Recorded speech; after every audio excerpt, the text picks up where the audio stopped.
Welcome to Pindar Poetry. We hope you learned something new. You start by confirming leads are placed correctly and the monitor is calibrated to 1 MV equals 10 mm. This ensures amplitude accuracy.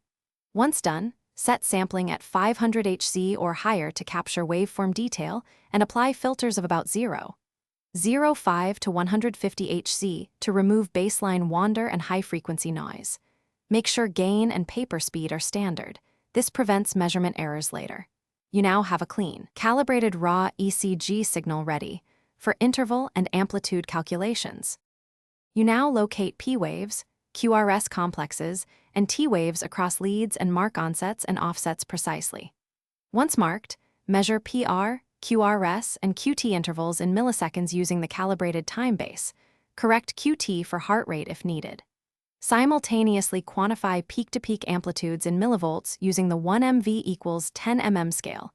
Make sure to average across beats to reduce variability. By doing these systematic measurements, you convert raw traces into reproducible numerical ECG metrics. You finish by computing the heart's electrical axis, some net amplitudes in leads I and a VF, or use the hexaxial reference to find the mean frontal plane angle.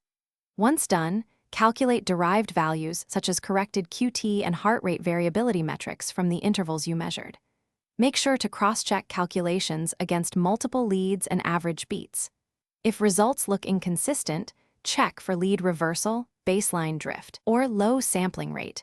Correcting those common problems usually resolves calculation errors quickly. Thanks for watching. Consider subscribing if we helped you.